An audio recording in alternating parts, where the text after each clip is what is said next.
The blood-stained dust swirled around Sarah Locke's boots as she backed against the rough wooden wall of the stagecoach station, her trembling hands gripping her father's revolver.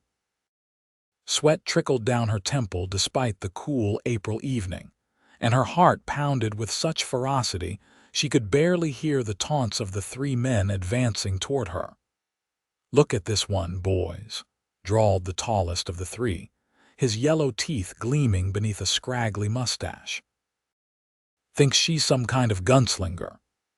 It was 1875 in the Washington Territory, and Sarah had been traveling to Kenwick to claim her late uncle's property when the stagecoach made its scheduled stop at this remote outpost.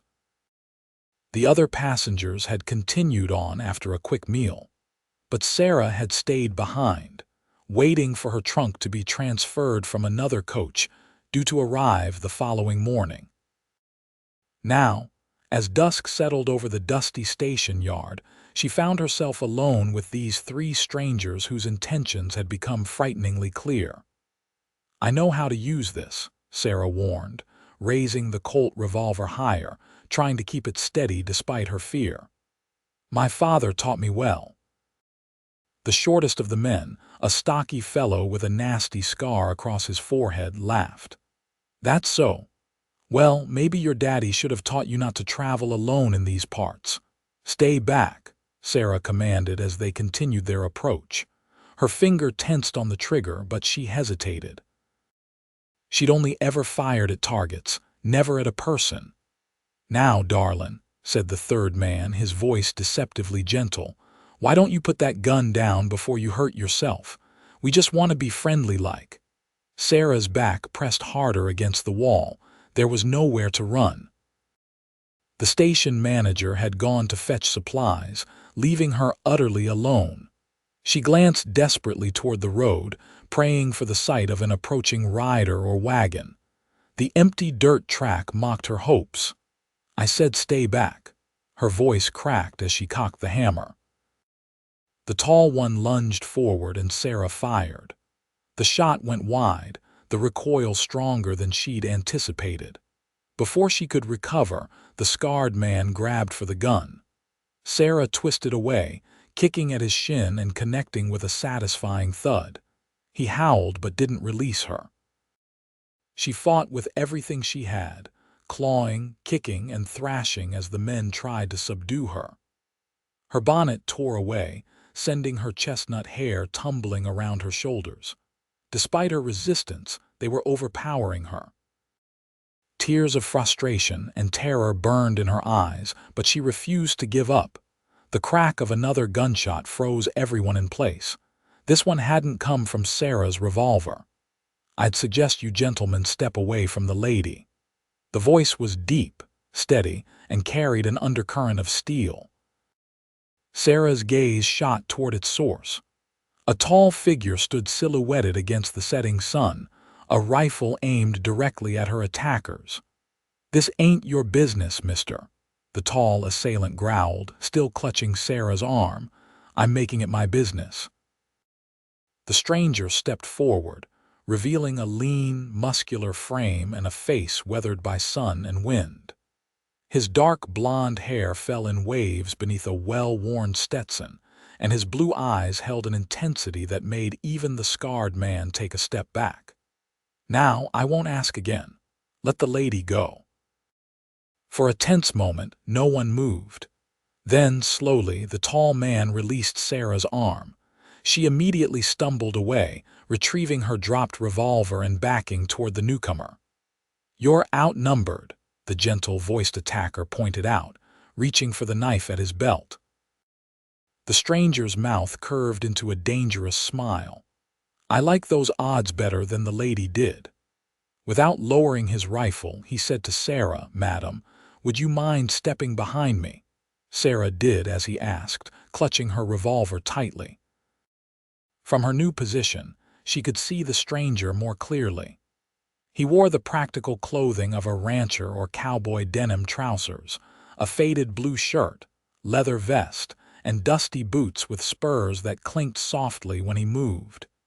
"You boys have two choices. the cowboy said calmly. You can turn around, mount up, and ride out of here.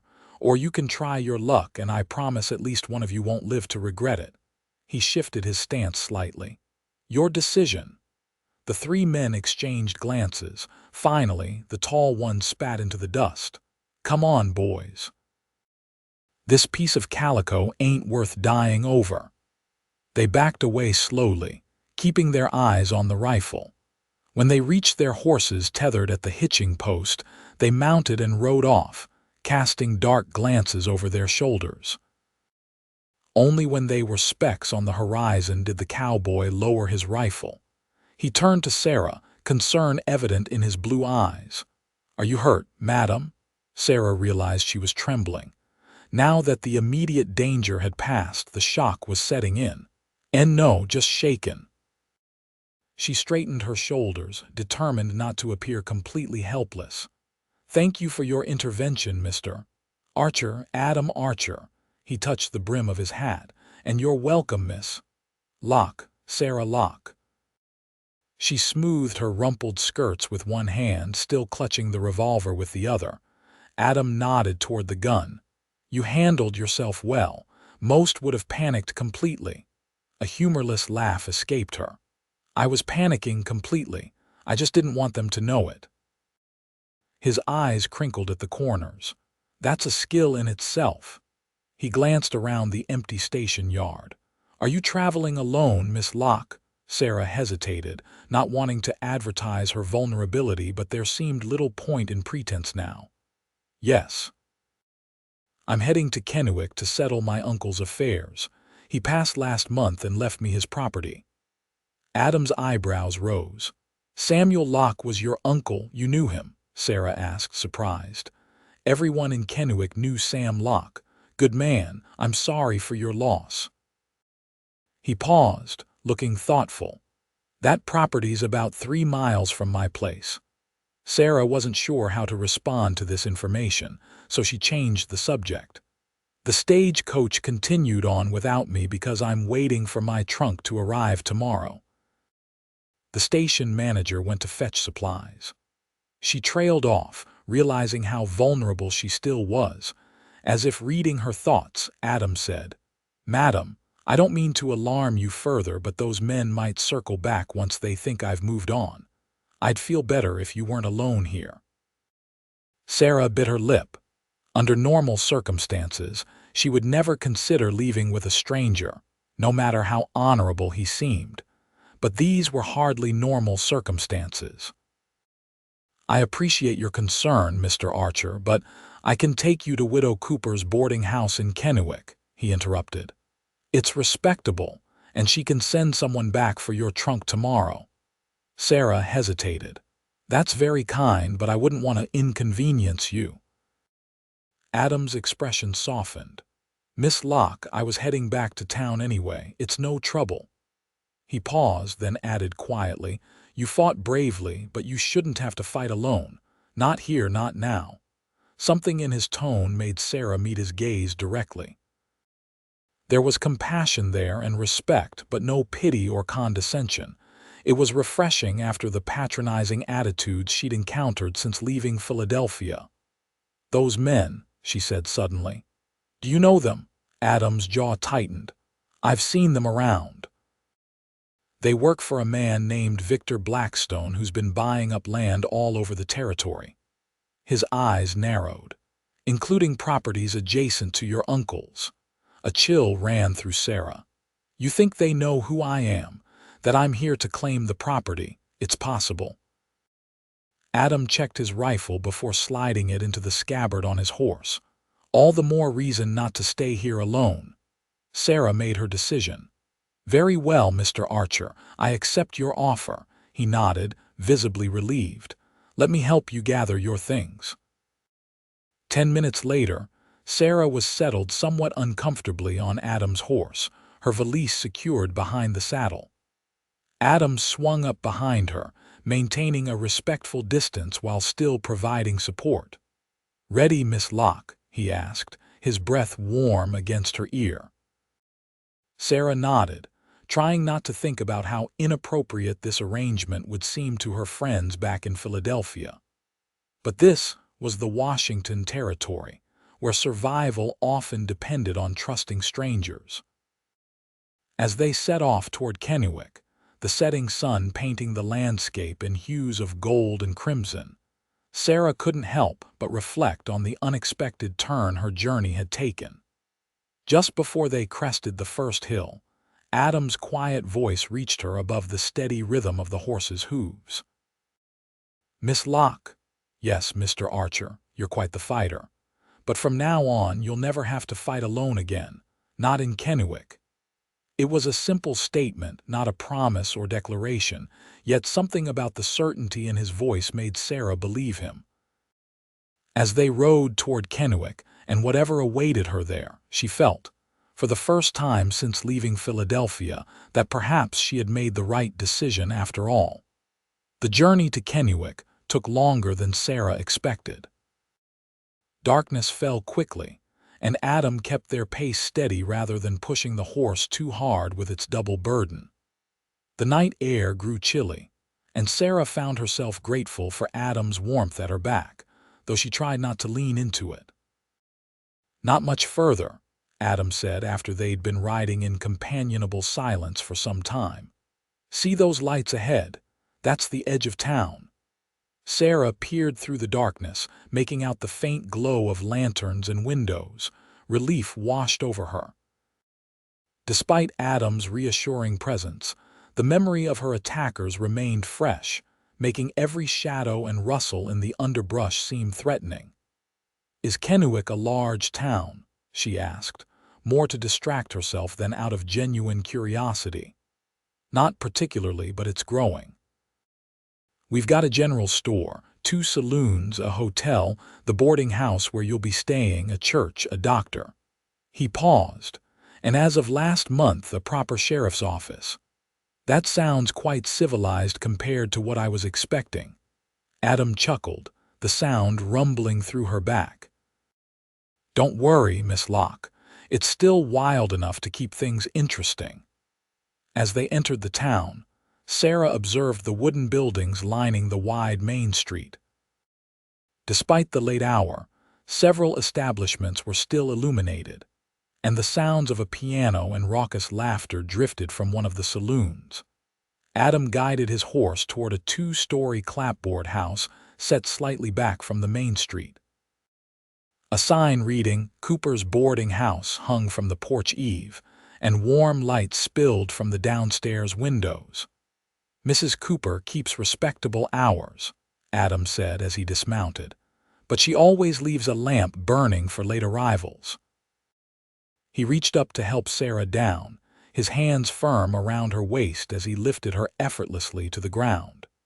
Sarah smoothed her rumpled traveling dress, suddenly conscious of her disheveled appearance. "I must look a fright," she murmured, attempting to tuck stray hairs back into what remained of her once neat coiffure. Adam's gaze swept over her, appreciation evident in his eyes despite her bedraggled state. "You look like a woman who survived an ordeal with courage and dignity, Miss Locke." Before Sarah could respond to this unexpected compliment, the front door opened, spilling more light onto the porch. A plump, gray-haired woman in a plain dress and white apron stood framed in the doorway. "Adam Archer, is that you skulking around my porch at this hour?" Her tone was scolding but affectionate. "Evening, Mrs. Cooper. Sorry to disturb you, but I've brought a guest who needs lodging." Adam stepped forward, gesturing for Sarah to join him. "This is Miss Sarah Locke, Samuel Locke's niece from Philadelphia. She had some trouble at the stagecoach station." Mrs. Cooper's expression changed instantly from suspicion to concern. "Goodness gracious! Come in, child."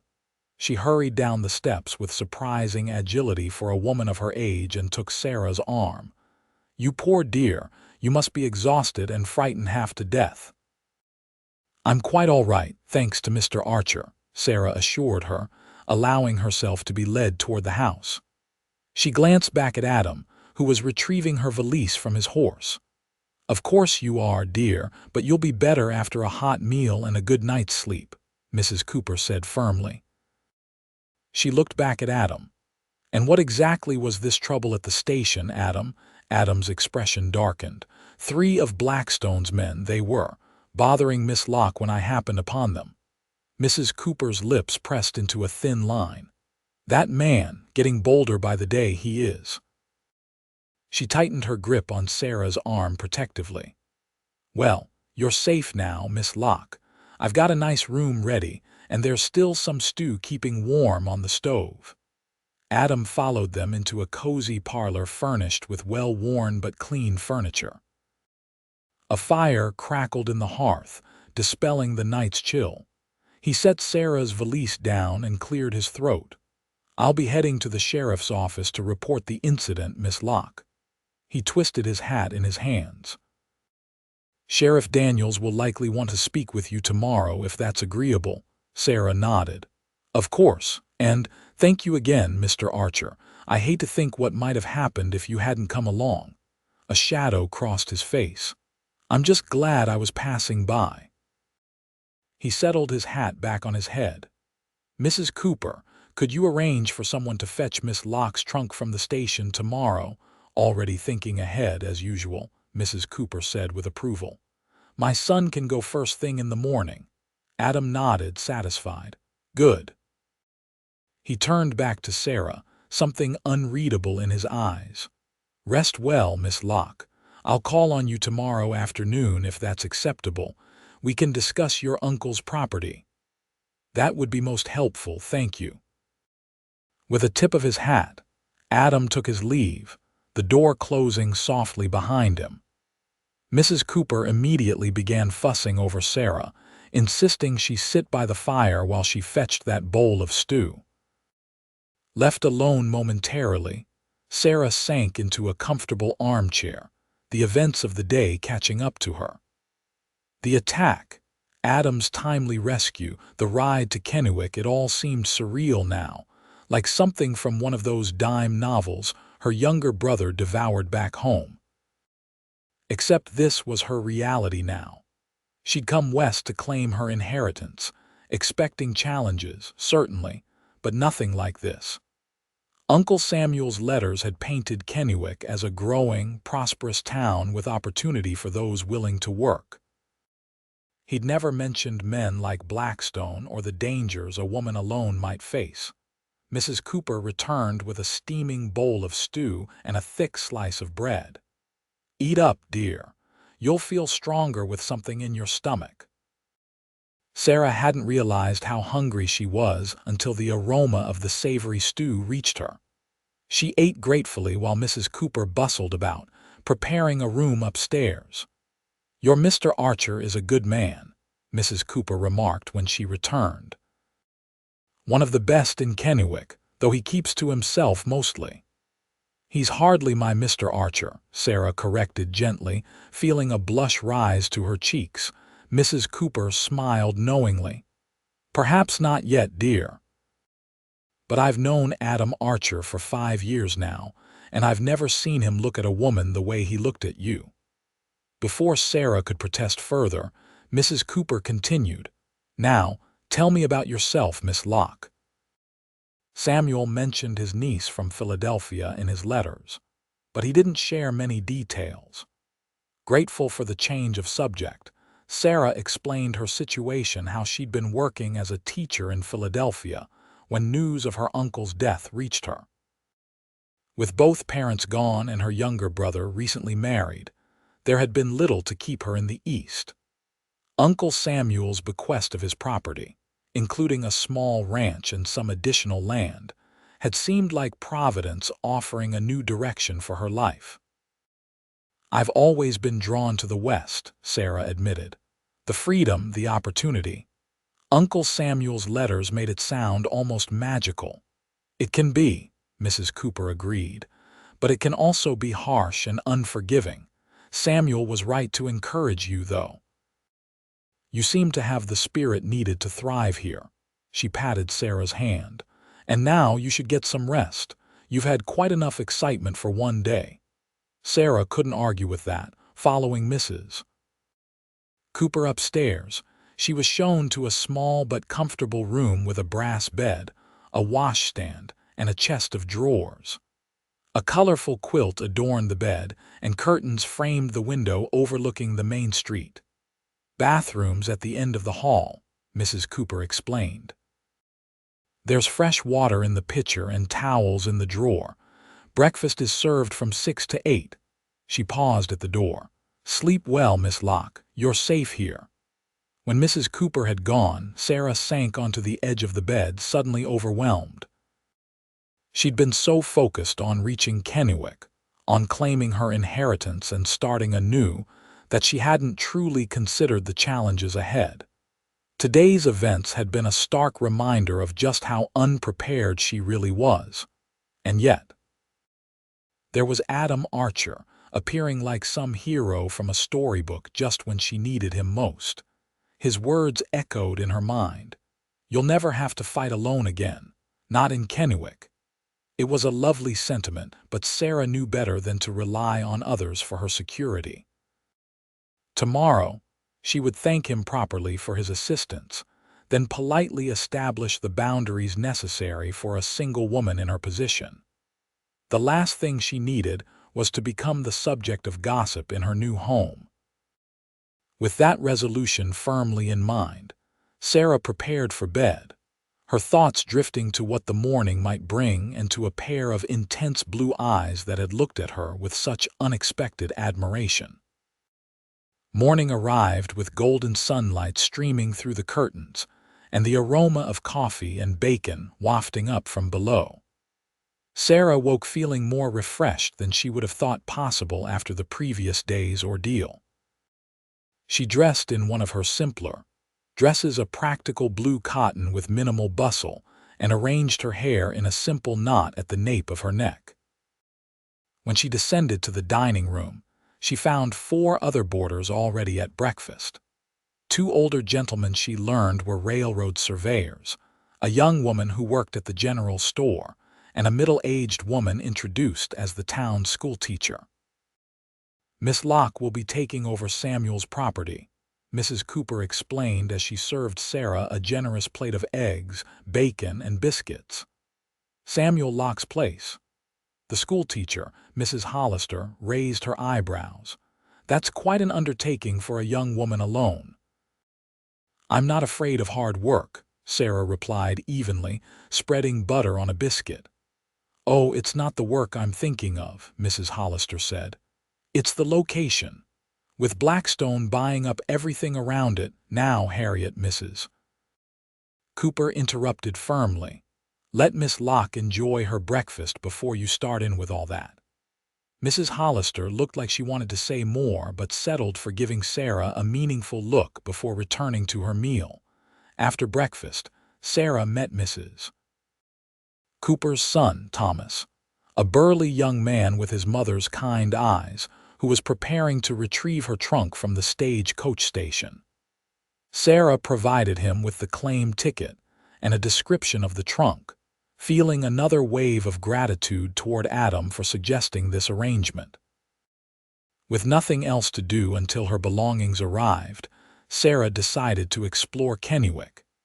Mrs. Cooper offered to accompany her, but Sarah politely declined, assuring the older woman she would stay within the town limits and return well before dark.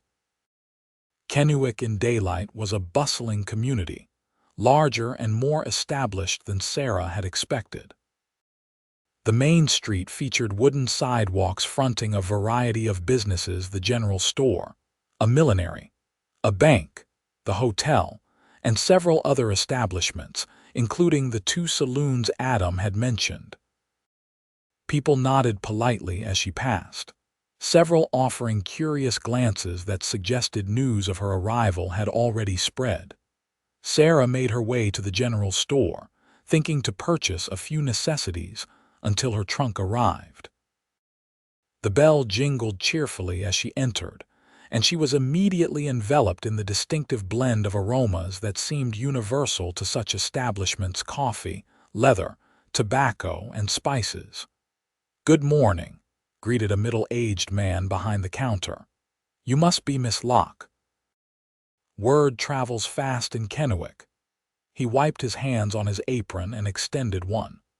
Walter Green, this is my establishment. Pleased to meet you, Mr. Green, Sarah replied, shaking his hand. I see Mrs. Cooper wasn't exaggerating when she said news spreads quickly here. Mr. Green chuckled. No secrets in a town this size, I'm afraid, especially when it involves Samuel Locke's niece arriving in the company of Adam Archer after some trouble at the stagecoach station. Sarah felt her cheeks warm. I see the details have spread as well. Only that there was trouble and Archer stepped in, he assured her. The specifics remain a mystery, which means folks are filling in the blanks with all manner of speculation. His eyes twinkled. You might want to set the record straight before someone decides you two fought off a band of renegade Indians or a pack of wolves. Despite her embarrassment, Sarah had to laugh. Nothing so dramatic, I assure you, though Mr. Archer was indeed quite heroic. She changed the subject by asking about items she needed, and Mr. Green was happy to assist her. As she was making her purchases, the store's door opened, and a tall, imposing man in an expensive suit entered. The good-natured hum of conversation in the store immediately dampened. Sarah noticed Mr. Green's friendly expression turn guarded. Miss Locke, he said quietly, may I introduce Mr. Victor Blackstone? Sarah felt a chill run through her. This was the man Adam had mentioned, the one whose men had attacked her. She straightened her shoulders and turned to face him. Blackstone was perhaps 50, with silver-streaked dark hair and cold gray eyes that assessed her with undisguised interest. He removed his hat, revealing a high forehead and sharply chiseled features that might have been handsome if not for the calculating hardness in his expression. Miss Locke, he said, his voice cultured and smooth. What a pleasure to meet Samuel's niece at last. He extended his hand. Victor Blackstone, I had business dealings with your uncle. Sarah hesitated only momentarily before taking his hand. Mr. Blackstone, I understand you've been acquiring property in the area. A flicker of surprise crossed his face at her directness, quickly replaced by an oily smile. Indeed. I have a vision for the Washington territory that requires consolidation of resources. He studied her face. I was sorry to hear of your uncle's passing. Samuel was resistant to progress. My uncle was a principled man, Sarah replied coolly. Principles are admirable, Blackstone said, but they don't always account for reality. The frontier is changing, Miss Locke. Railroad expansion, new settlements. The future belongs to those who adapt. Sarah met his gaze steadily. I look forward to being part of that future, Mr. Blackstone. His smile didn't reach his eyes. I'd be most interested in discussing your plans for your uncle's property. Perhaps over dinner at the hotel this evening. Before Sarah could respond, the store's door opened again, and Adam Archer stepped inside. He stopped short at the sight of Blackstone, his expression hardening. Archer, Blackstone acknowledged with a slight nod. I was just inviting Miss Locke to dinner to discuss business matters. Adam moved to stand beside Sarah, not quite touching her but close enough that she could sense his protective stance. Miss Locke already has plans this evening, he said evenly. Sheriff Daniels needs to take her statement about yesterday's incident. Blackstone's eyes narrowed fractionally. Incident? Your men, Adam said bluntly. At the stagecoach station, a flash of something anger, concern, crossed Blackstone's face before his smooth mask slipped back into place. I employ many men, Archer. I can hardly be held responsible for their every action when off duty. They were wearing your brand, Adam countered. Blackstone waved a dismissive hand. A regrettable misunderstanding, I'm sure. If any of my employees behaved inappropriately, they'll be disciplined. He turned back to Sarah. My apologies if you were inconvenienced, Miss Locke. All the more reason for us to start fresh. Perhaps tomorrow evening instead. Sarah drew herself up to her full height, which still left her looking up at both men. Thank you for the invitation, Mr. Blackstone, but I'll be quite busy settling into my uncle's property. Perhaps another time. Blackstone's smile thinned. As you wish, but my offer to discuss the property remains open. I think you'll find my terms most generous. He replaced his hat and nodded to them both. Good day. After he left, the atmosphere in the store seemed to lighten. Mr. Green let out a low whistle. Well handled, Miss Locke. Not many stand up to Blackstone like that. He doesn't intimidate me, Sarah said, though in truth, something about the man had unsettled her deeply. Adam's expression was grim. He should. Blackstone doesn't take rejection well, especially not in public. He turned to her, his blue eyes serious. I came to tell you that your trunk arrived safely at Mrs. Cooper's. I thought perhaps you'd like to see your uncle's property this afternoon if you're feeling up to it after yesterday. Sarah nodded, grateful for the change of subject. I'd appreciate that very much, Mr. Archer. Good. I'll come by around 2 o'clock with a buggy. He hesitated, then added, and Miss Locke, it might be wise not to wander too far alone, at least until you're more familiar with Kenwick and its politics. Under normal circumstances, Sarah might have bristled at such advice, viewing it as an attempt to restrict her independence. But after yesterday's attack and today's encounter with Blackstone, she recognized it as sensible caution. I'll bear that in mind, Mr. Archer. Thank you. Adam seemed relieved at her acceptance. With a nod to her and Mr. Green, he departed, leaving Sarah to finish her shopping. As she selected the items she needed, she couldn't help but wonder what she had gotten herself into. Uncle Samuel's letters had never mentioned any conflict with Blackstone or tension in the community. Had he been trying to shield her, or had the situation deteriorated after his death? Either way, she was here now, and she had no intention of being frightened away, not by Blackstone, not by his men, not by anything. Uncle Samuel had believed she had the strength to make a life here, and she was determined to prove him right. When she returned to the boarding house, her trunk had indeed arrived and been placed in her room.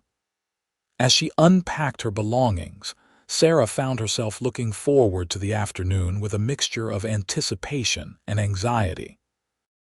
Soon she would see her inheritance, the property that represented her future. And she would be spending more time with Adam Archer, a man who intrigued her more than she cared to admit. At precisely 2 o'clock, Adam arrived at Mrs. Cooper's in a well-maintained buggy drawn by a handsome bay mare. Sarah was ready, dressed in a practical riding outfit of dark green that she hoped struck the right balance between propriety and functionality. She had added a small hat with a modest veil, both for sun protection and to lend a touch of feminine elegance. Mrs. Cooper saw her to the door, pressing a small basket into her hands. Some bread and preserves, she explained. The house has been empty since Samuel passed, so there won't be much in the way of provisions. Adam helped Sarah into the buggy, his strong hands steadying her as she climbed up.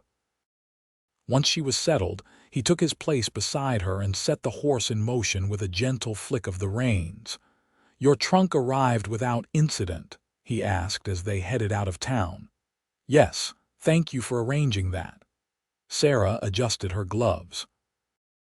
"And thank you for intervening at the store this morning. Mr. Blackstone is not what I expected."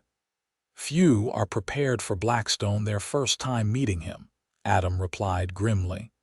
"He came to the territory about 3 years ago with money from back east and grand plans for development.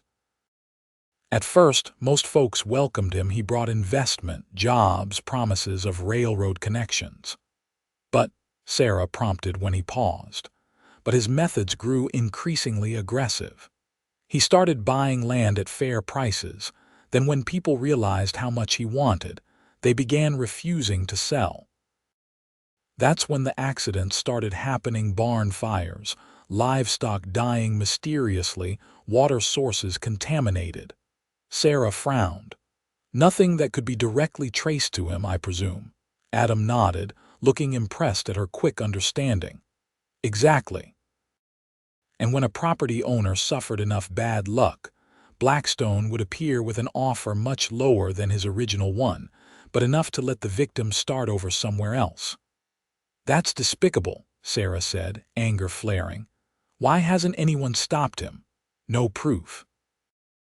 And until recently, we didn't have a proper sheriff, just a town marshal who was more interested in breaking up saloon fights than investigating Blackstone. Adam's jaw tightened. Sheriff Daniels is different. He's been building a case, but Blackstone is careful. They fell silent as the buggy crested a hill, and suddenly the landscape opened before them: rolling hills covered with golden grass, stands of pine and fir in the distance, and the blue ribbon of the Columbia River winding through the valley. It's beautiful, Sarah breathed. Adam smiled, the first genuine smile she'd seen from him today. This is why people come west, Miss Locke. Space, freedom, possibility. He pointed to their left. My land starts at that fence line and extends about 2 miles that way.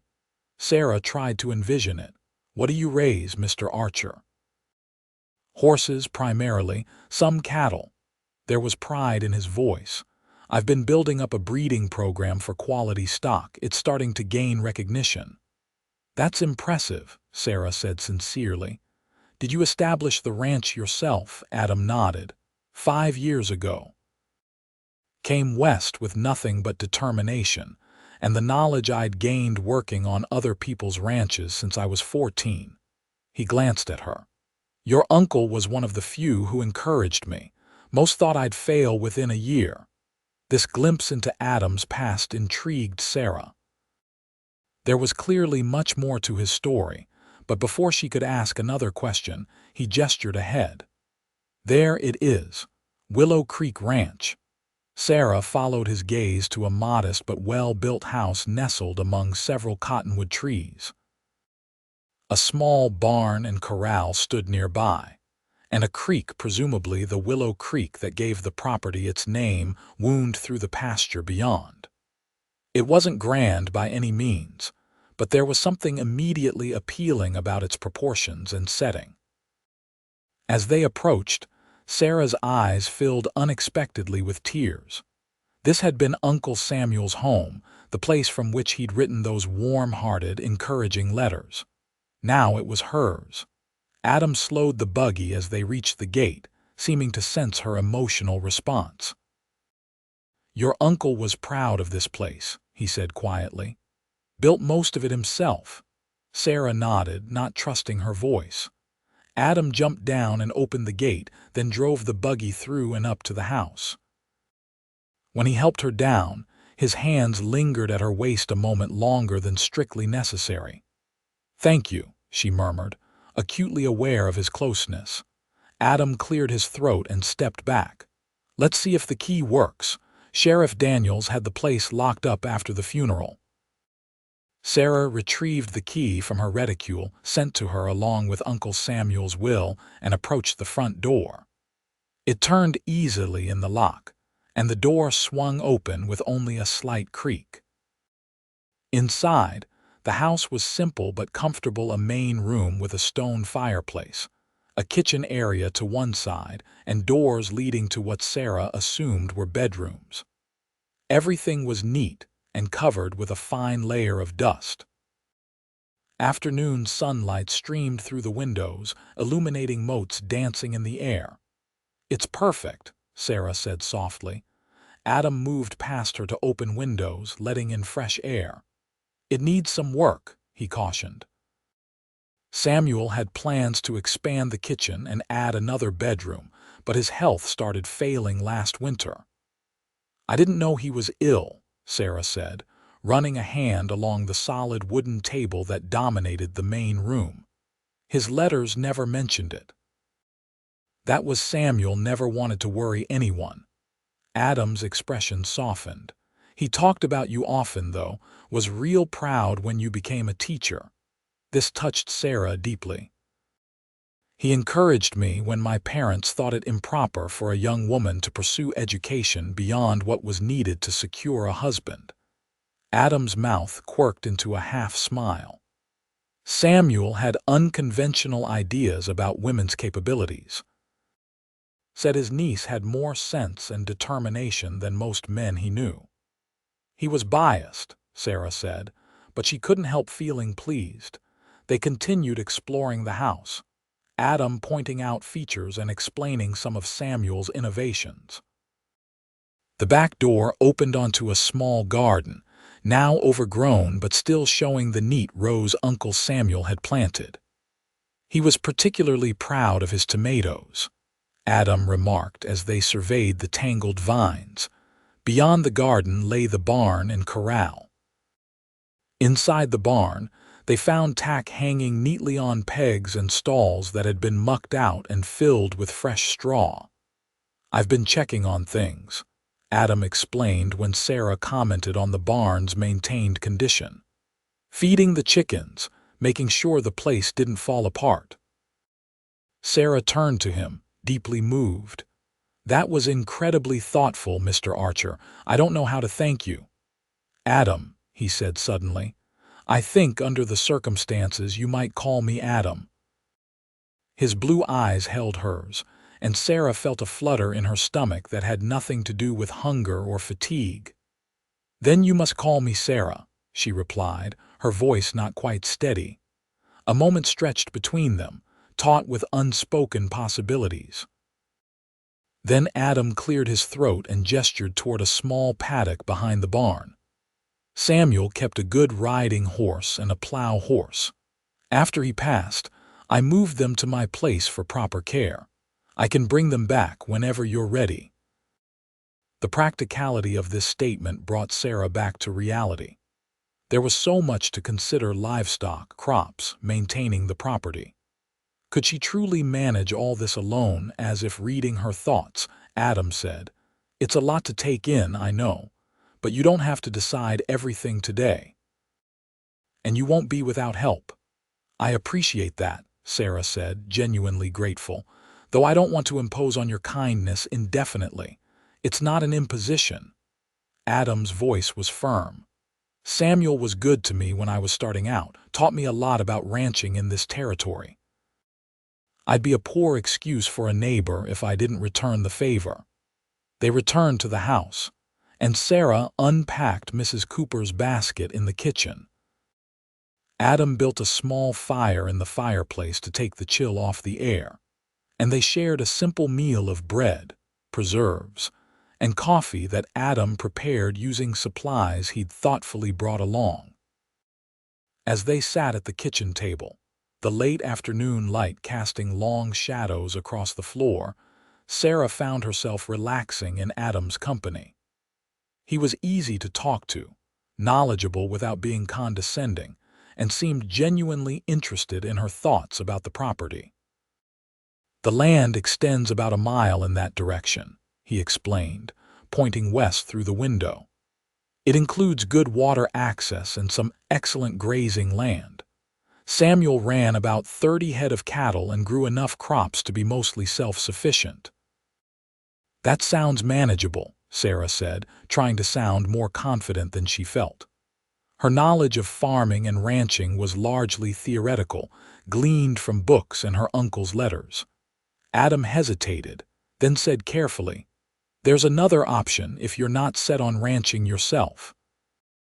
You could lease the grazing land to neighboring ranchers like me, for instance. It would provide steady income while you decide what direction you want to take." Sarah considered this. "That's not a bad idea, at least initially. I have much to learn before I could run a successful operation." "You'd learn quickly," Adam said with unexpected conviction. "Samuel always said you had a quick mind. Nevertheless, I'm not too proud to acknowledge my limitations." Sarah set down her coffee cup. I'd be interested in discussing lease terms if you're serious about the offer. I am. Adam looked pleased. We can work out the details later. For now, let's finish showing you the property boundaries so you know exactly what you've inherited. They spent another hour walking the perimeter of the ranch, Adam pointing out landmarks and explaining the seasonal patterns of the land. By the time they returned to the buggy, the sun was beginning to set, painting the landscape in rich golds and purples. "We should head back," Adam said, helping Sarah into the buggy once more. "Mrs. Cooper worries if her boarders aren't in by dark."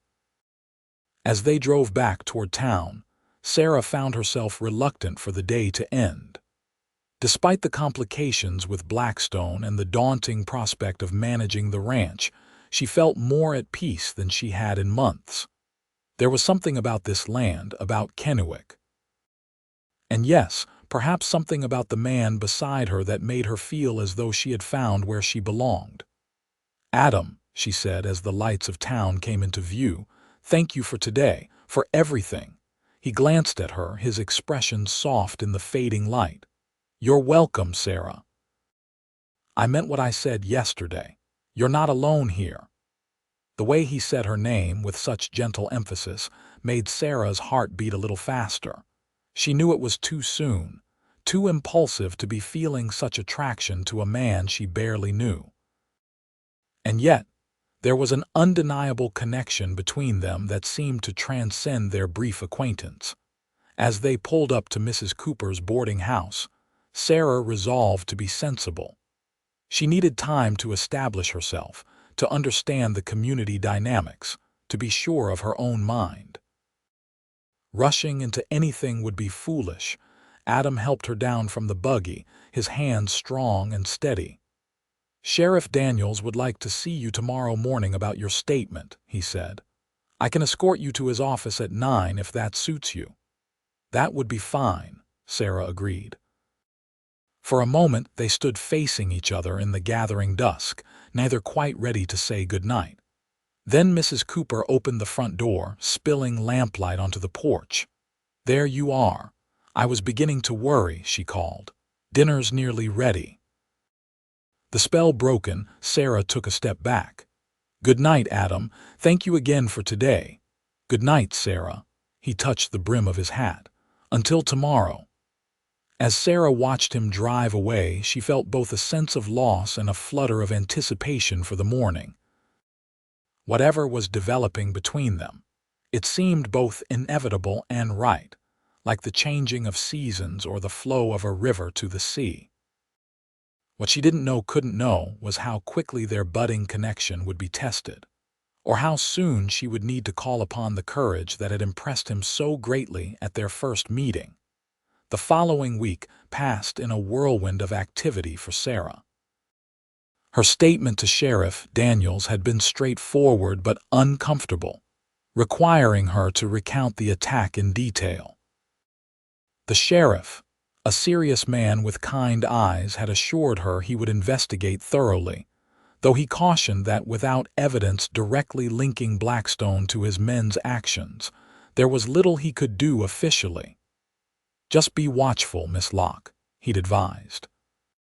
"Blackstone doesn't give up easily when he wants something." Adam had been present throughout the interview, his steady presence reassuring. Afterward, he'd helped her open an account at the Kenwick Bank and introduced her to key figures in the community: the doctor, the bank manager, the minister, and his wife. Everyone had been welcoming, though Sarah detected an undercurrent of curiosity and, from some, wariness about her plans for Uncle Samuel's property. By the end of the week, Sarah had moved from Mrs. Cooper's boarding house to Willow Creek Ranch. Adam had brought over her uncle's horses, as promised, a gentle mare named Daisy, and a sturdy gelding called Buck, along with a small flock of chickens that had been temporarily housed at his ranch.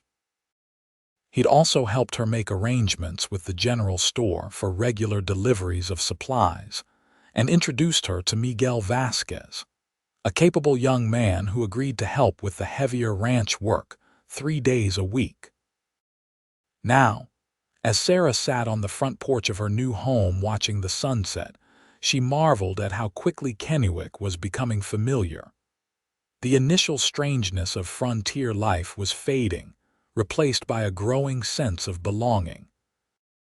The sound of hoofbeats drew her attention to the road, where Adam was approaching on horseback. He'd been a constant presence this past week, offering guidance and practical help without ever making her feel incompetent or dependent. Their conversations had flowed easily, ranging from books they'd both read to their visions for the future of the territory. "Evening, Sarah," he called as he dismounted. "Hope I'm not disturbing your peace." Sarah smiled, genuinely pleased to see him. "Not at all. I was just contemplating how much has changed in a week." Adam tied his horse to the hitching post and joined her on the porch, settling into the chair beside hers. "Feeling settled, more than I expected to," she admitted, "though I still have moments of wondering what I've gotten myself into." His chuckle was warm in the fading light. "That feeling never entirely goes away out here. The West has a way of keeping folks humble." They sat in comfortable silence for a few minutes, watching as the last rays of sun painted the distant hills.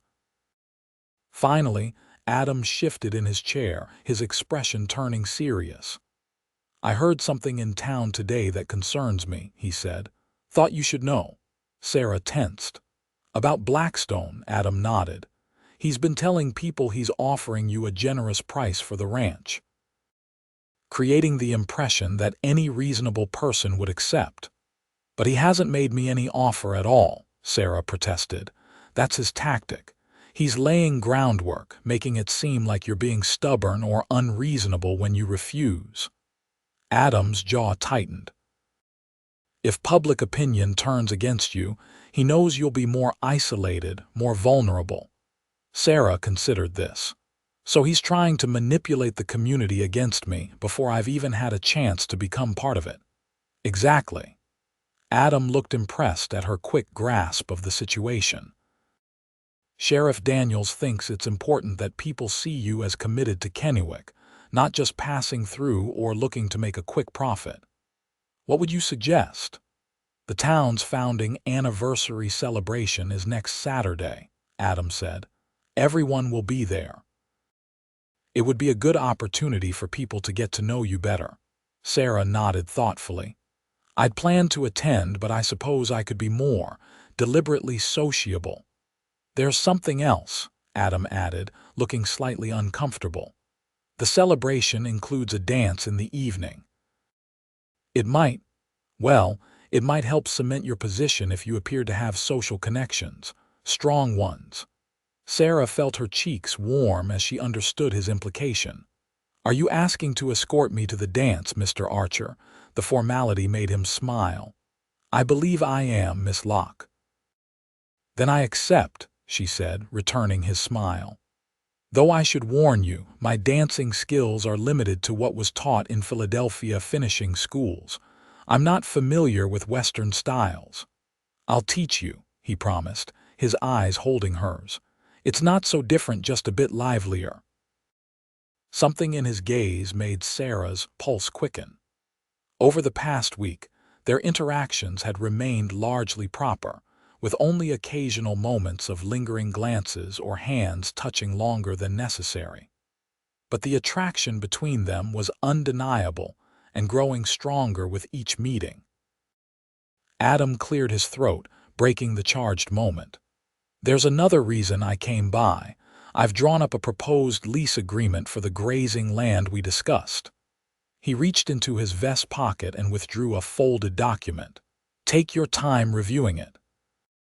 If the terms seem fair, we can make it official at the bank next week." Sarah accepted the paper. "Thank you. I'll read it carefully. I've included a clause that allows you to terminate with reasonable notice if you decide to use the land yourself," he explained. "I don't want you to feel locked in." This consideration touched her. "That's very thoughtful." Adam stood, seeming reluctant to leave but aware of propriety. I should get back before dark. Is there anything you need before I go? Sarah shook her head. Miguel helped me stock up on supplies yesterday. I'm well provided for. Good. Adam hesitated, then added, Sheriff Daniels mentioned he's been riding by here on his evening rounds, just as a precaution. I've noticed, Sarah said. He stopped briefly last night to check that all was well. She appreciated the protection, though she didn't want to appear fearful. I've also been practicing with Uncle Samuel's revolver. I'm becoming quite accurate. Adam's expression was a mixture of approval and concern. Good, though I hope you never need to use it. He stepped off the porch and untied his horse. I'll see you Sunday for church then. Most folks in Kenwick attend the morning service. I'll be there, Sarah promised. As she watched him ride away, Sarah reflected on how quickly Adam Archer was becoming essential to her life in Kenwick. It wasn't just his practical help or protection, though both were valuable. It was the way he respected her intelligence and independence while still offering support. The way he looked at her as if truly seeing her, not just as a woman in need of assistance, but as a person of worth and capability. It was, she admitted to herself, increasingly difficult to keep her feelings strictly proper and sensible. Inside the house, Sarah lit the lamps as darkness fell, then settled at the kitchen table to read the lease agreement Adam had prepared. It was straightforward and, as far as she could determine, entirely fair, perhaps even generous in its terms. The rental income would be enough to support her comfortably while she established herself and decided how best to utilize the property. Later, as she prepared for bed, Sarah thought about the upcoming dance and what it might mean for her relationship with Adam. In Philadelphia, accepting a man's escort to a public event would be seen as tacit acknowledgement of a courtship. Was it the same here in Kenwick? And if so, was she ready for such a step? The answer came more easily than she expected. Yes, she was ready, eager, even to explore what might develop between them. Adam Archer was unlike any man she'd met before, combining strength with gentleness, confidence with respect. When she was with him, she felt both protected and empowered, a combination she hadn't known was possible. As she drifted toward sleep, Sarah's last thought was of Adam's words on that first terrifying day. You'll never have to fight alone again. It had seemed merely reassuring then. Now, it felt like a promise of something deeper, something enduring, something she was beginning to want with all her heart. Sunday morning dawned clear and bright. Sarah dressed with extra care in her best church dress, a modest but becoming creation of deep blue silk with white lace at the collar and cuffs. She arranged her hair in a more elaborate style than usual, securing it with tortoiseshell combs that had belonged to her mother. Miguel arrived early as arranged to hitch Daisy to the small buggy Uncle Samuel had kept for trips to town. Though Sarah was learning to handle the buggy herself, she was grateful for Miguel's assistance today, allowing her to keep her appearance neat for church. You look very pretty, Miss Locke, Miguel commented as he helped her into the buggy. Sarah smiled at the young man. At 19, Miguel was earnest and hardworking, eager to learn ranch management so he could someday have a place of his own. Thank you, Miguel. Will your family be at church today? He nodded, his expression brightening. All of us. My sister Anna has been asking when you might visit. She is curious about Philadelphia. I'd be delighted to meet her, Sarah said. Miguel had spoken often of his family, his parents who worked on one of the larger ranches, and his 4 siblings, especially Anna, who at 17 was apparently as bright and ambitious as her brother. As they drove toward town, Sarah felt a flutter of nervous anticipation. Church services would be her first truly public appearance in Kenwick, beyond the necessary visits to shops and the bank. It would be an opportunity to meet more of the community at once and to be seen with Adam in a social context. The small white church at the edge of town was already surrounded by buggies and horses when they arrived. People stood in groups outside, conversing in the warm morning sunshine before the service began.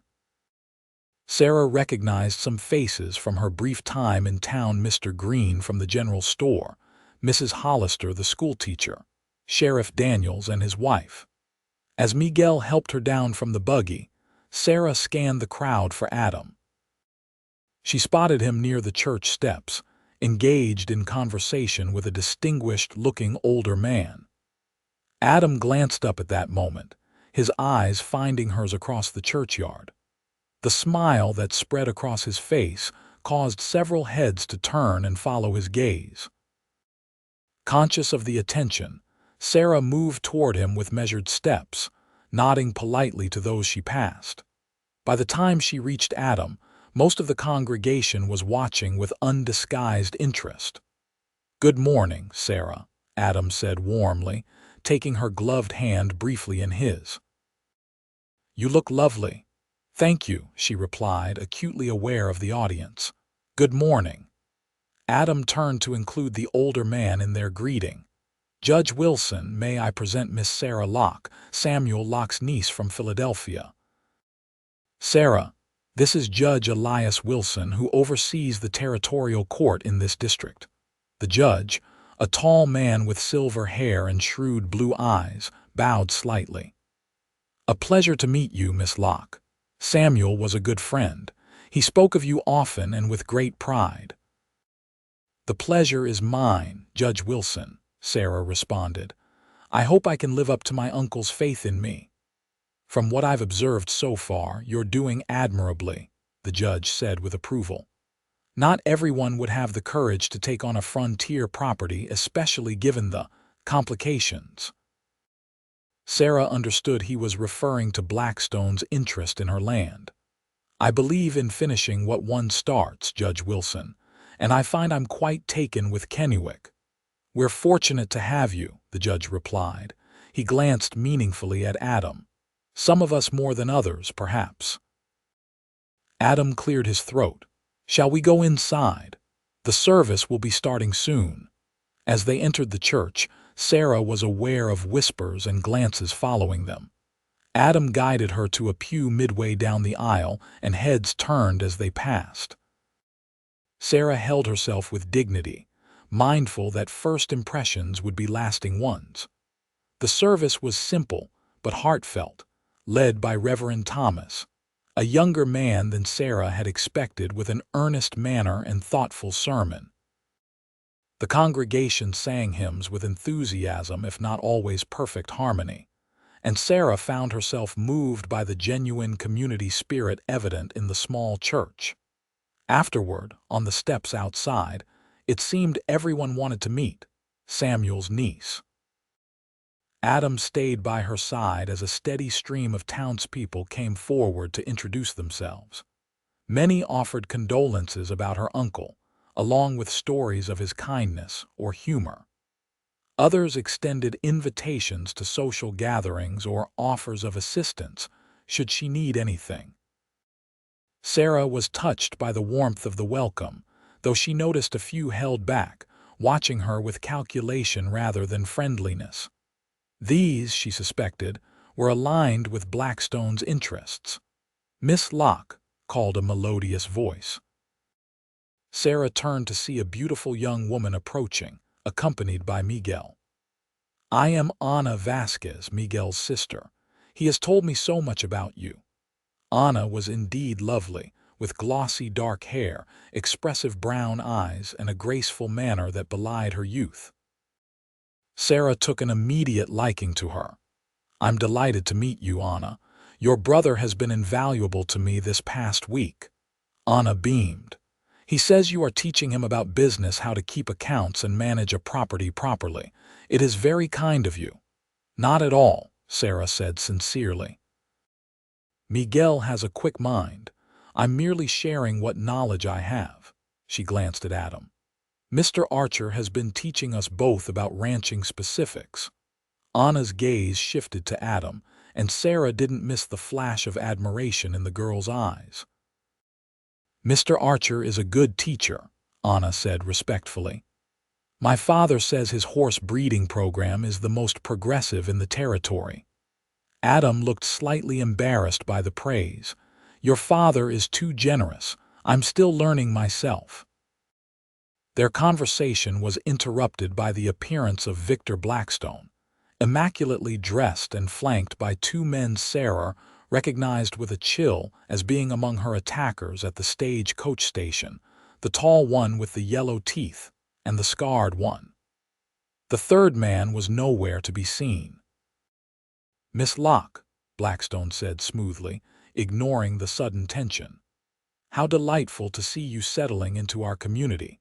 I trust you're finding everything satisfactory at your uncle's modest homestead. Sarah felt Adam stiffen beside her but kept her own composure. Quite satisfactory, Mr. Blackstone. Uncle Samuel created something truly special at Willow Creek. Indeed. Blackstone's smile didn't reach his eyes. Though I imagine it must be quite a change from Philadelphia society, the isolation alone would be challenging for a woman of refinement. Before Sarah could respond, Adam spoke, his voice deceptively casual. Sarah's not isolated, Blackstone. She has friends, neighbors, people who look out for one another. The emphasis on the last sentence wasn't lost on Blackstone. His expression hardened briefly before the smooth mask slipped back into place. How fortunate for Miss Locke. He turned his attention back to Sarah. I do hope you'll reconsider my dinner invitation. I have a business proposition that would solve many of the challenges you're facing. Miss Locke has commitments, Adam said firmly, including attending the Founders' Day celebration with me on Saturday. Blackstone's eyebrows rose a fraction. Indeed. Well, perhaps I'll have an opportunity to speak with you there, Miss Locke. He tipped his hat. Good day. As Blackstone and his men moved away, Sarah released a breath she hadn't realized she was holding. He's more intimidating than I initially realized, she admitted quietly. He cultivates that impression, Adam replied, his eyes following Blackstone's retreating figure. The men with him, they were at the stagecoach station, Sarah nodded. Two of them, yes. The third isn't here. Hank Leary, Adam said grimly. He's Blackstone's enforcer, mean as a rattlesnake and twice as dangerous. He glanced down at her concerned face and softened his tone. Don't worry. Sheriff Daniels is keeping an eye on him. Anna, who had remained silent during the exchange with Blackstone, spoke up hesitantly. Miss Locke, my mother asked if you might join our family for Sunday dinner. It is nothing fancy, but she makes very good enchiladas. Sarah was touched by the invitation. I'd be honored, Anna. Thank you. Mr. Archer is also welcome, Anna added with a shy glance at Adam. Adam smiled at the girl. Thank you, Anna. I accept with pleasure. The Vasquez family lived in a modest but well-kept adobe house on the outskirts of town. The interior was filled with colorful textiles and the delicious aroma of Mrs. Vasquez's cooking. Sarah was welcomed warmly by Miguel's parents and introduced to his younger siblings, twin boys of about 12, and a little girl, no more than 6, who regarded Sarah with wide-eyed fascination. Throughout the meal, Sarah was struck by the family's closeness and the respect with which they treated one another. Mr. Vasquez clearly valued his wife's opinions, consulting her on various matters and deferring to her expertise regarding the children. This was refreshing compared to many Eastern households Sarah had known, where wives were treated more as decorative possessions than partners. Adam was clearly comfortable with the family, teasing the twins good-naturedly and complimenting Mrs. Vasquez on her cooking. Sarah found herself watching him when he wasn't looking, admiring the easy way he interacted with everyone from the youngest child to the eldest adult. After the meal, while the women cleared the table, Sarah overheard a serious conversation between Adam and Mr. Vasquez. "Blackstone approached Miguel again yesterday," Mr. Vasquez said quietly.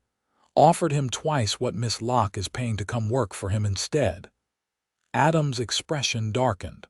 "What did Miguel say?" "He refused, of course. He gave his word to Miss Locke." Mr. Vasquez shook his head. "But I worry, Adam. Blackstone doesn't take rejection well." "I know," Adam replied grimly. "Tell Miguel to be careful, and if anything happens, anything at all, he should report it to Sheriff Daniels immediately." The conversation shifted to other topics when they realized Sarah had returned, but she had heard enough to feel a pang of concern. Was she putting Miguel and his family at risk by employing him? The thought was troubling. On the drive back to Willow Creek, with Adam beside her in the buggy, Sarah broached the subject. "I overheard you and Mr. Vasquez talking about Blackstone approaching Miguel," she said directly. "Should I be concerned?" Adam sighed, not bothering to deny the conversation. "Blackstone is trying to isolate you, make things more difficult. Miguel is a hard worker and knows the local conditions. Losing him would be a setback for you." "I won't keep Miguel if it puts him or his family in danger," Sarah said firmly. "It's his choice, Sarah," Adam pointed out. "Miguel respects you and values the opportunity to learn from you. Don't take that away from him because of Blackstone's intimidation." Sarah considered this. "You're right, but I'll speak with him, make sure he understands the risks." They rode in silence for a moment, the late afternoon sun casting long shadows across the road.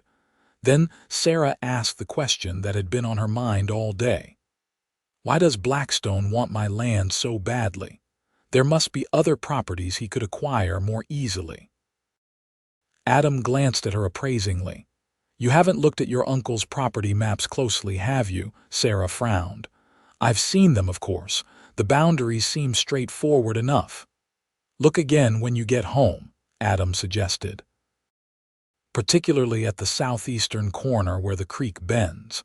There's a reason Samuel refused every offer Blackstone made." When they reached Willow Creek, Adam helped Sarah from the buggy and walked her to the door. "I have to ride out to check on a mare that's close to foaling," he explained. "But I'll stop by tomorrow afternoon if that's agreeable." "Of course," Sarah replied. "I always welcome your company." Their eyes met, and for a moment Sarah hoped he might kiss her. Instead, Adam took her hand and pressed it gently. "Today was important," he said quietly. "People saw us together, saw that you have connections here. It won't stop Blackstone, but it might make him more cautious." Sarah nodded, understanding that their growing relationship served a practical purpose beyond their personal feelings. Yet the warmth in Adam's eyes told her it was far more than strategy to him. "Until tomorrow, then," she said softly.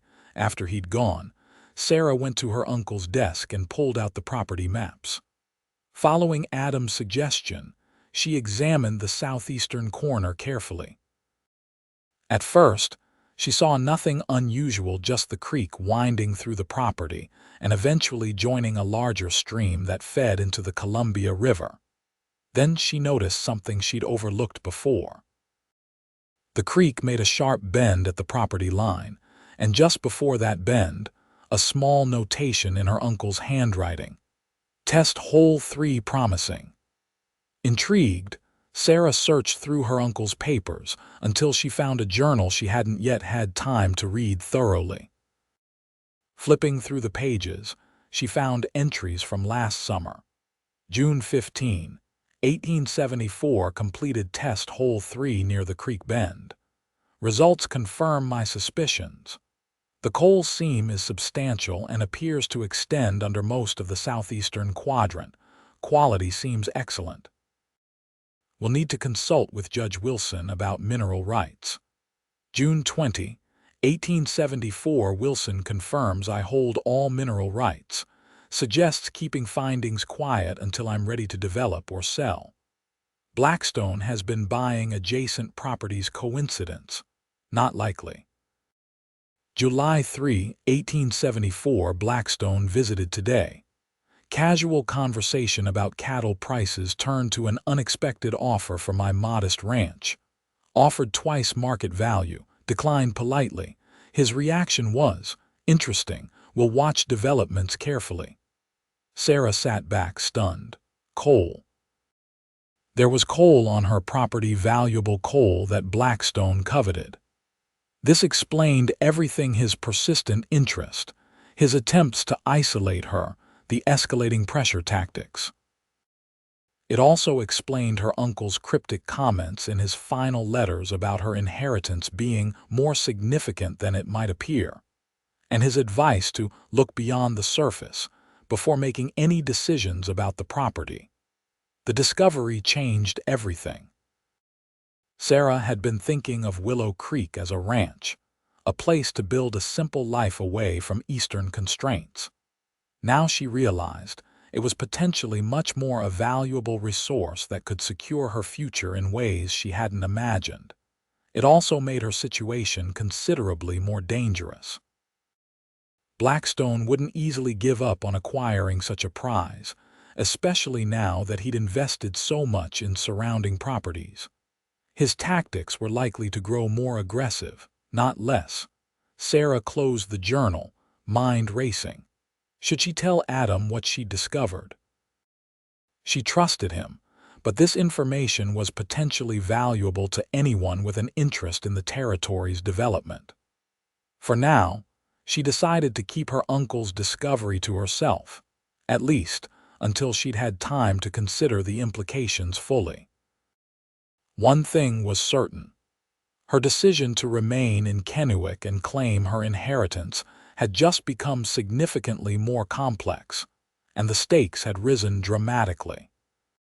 The Founders' Day celebration arrived with perfect early summer weather, clear blue skies and mild temperatures that had the entire town of Kenwick in festive spirits. Main Street had been decorated with bunting and flags, and tables laden with food lined the area in front of the town hall. A platform had been erected for speeches and announcements, and open space cleared for dancing later in the evening. Sarah spent the morning helping Mrs. Cooper and other ladies from the church set up the refreshment tables.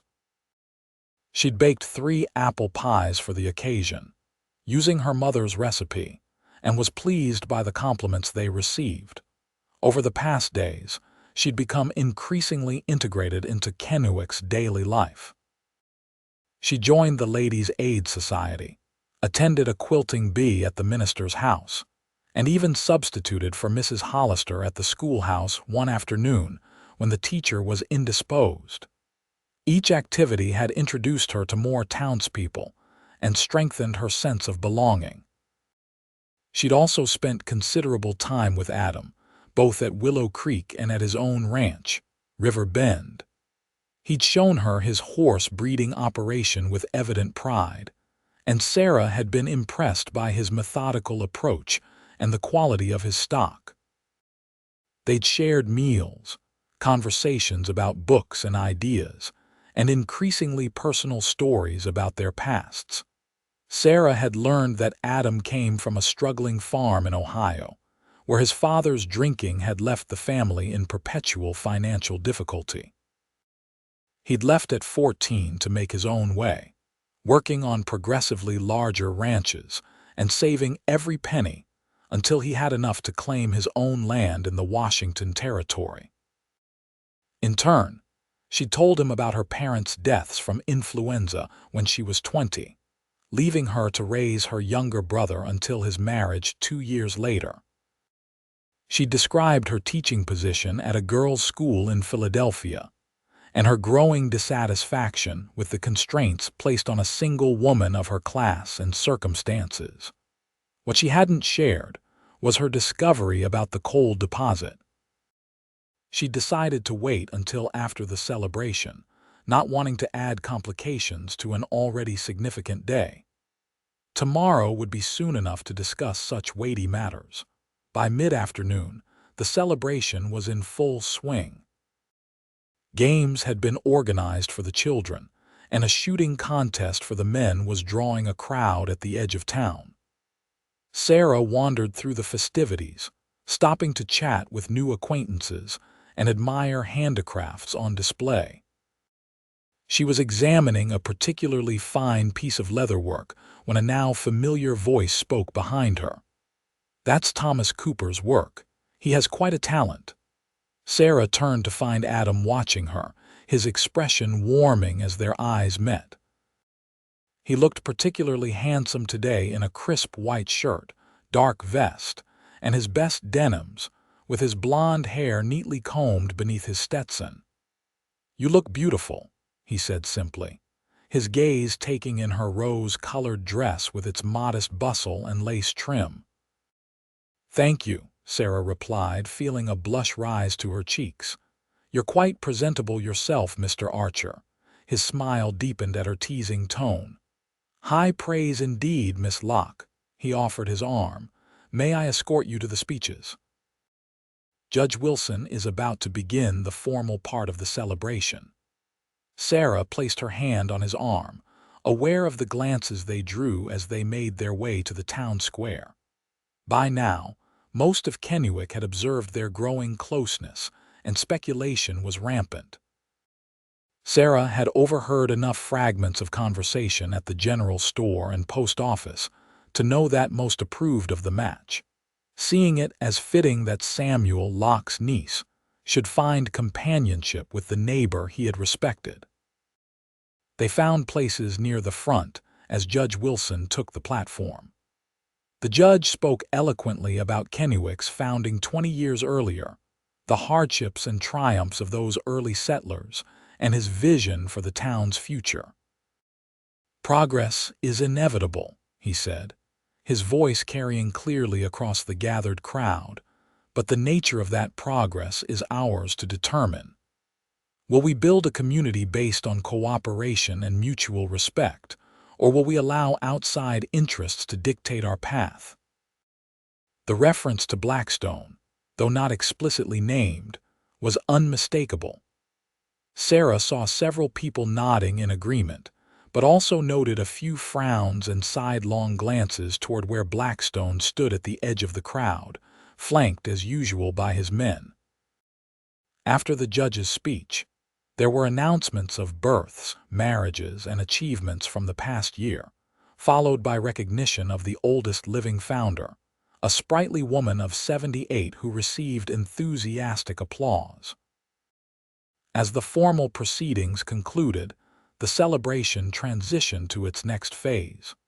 Tables were moved to create a dance floor, and a small band consisting of a fiddle player, a guitarist, and a banjo player began tuning their instruments.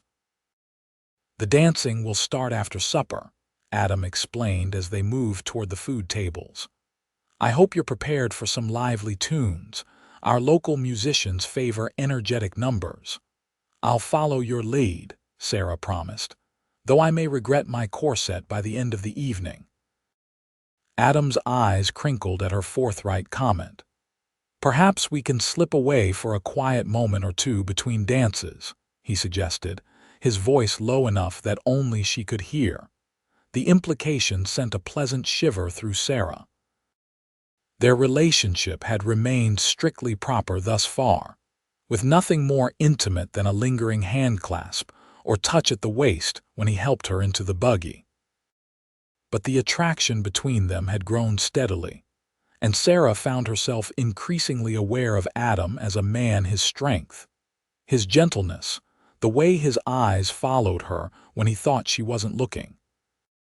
They filled plates with fried chicken, potato salad, cornbread, and other homemade delicacies, finding seats at a long table with the Vasquez family and Sheriff Daniels and his wife. Conversation flowed easily, punctuated by laughter and good-natured debate about whose peach preserves deserved the blue ribbon at the upcoming county fair. As they were finishing dessert, including a slice of Sarah's apple pie, which Adam declared the best he'd ever tasted, Victor Blackstone approached their table. The conversation immediately stilled. "Miss Locke," Blackstone said with a slight bow, "you're looking particularly charming this evening." "Thank you, Mr. Blackstone," Sarah replied coolly. "I wonder if I might have a word with you in private." He gestured toward a quieter area away from the tables, a business matter of some urgency. Before Sarah could respond, Adam spoke. "Any business concerning Miss Locke can be discussed with me present." His tone was polite but unyielding. Blackstone's smile thinned. "I wasn't aware that you were Miss Locke's legal representative, Archer." "I'm her friend," Adam said simply, "and as such, I'm concerned about her welfare." Sarah laid a hand on Adam's arm, appreciating his protectiveness, but wanting to demonstrate her own strength. "It's all right, Adam." She turned to Blackstone. "Mr. Blackstone, you may speak freely here. These are all trusted friends." Blackstone looked displeased but managed a tight smile. "Very well. I've prepared a formal offer for your property, Miss Locke, a generous one." He reached into his jacket and withdrew an envelope, 3 times the market value for comparable ranches in the area.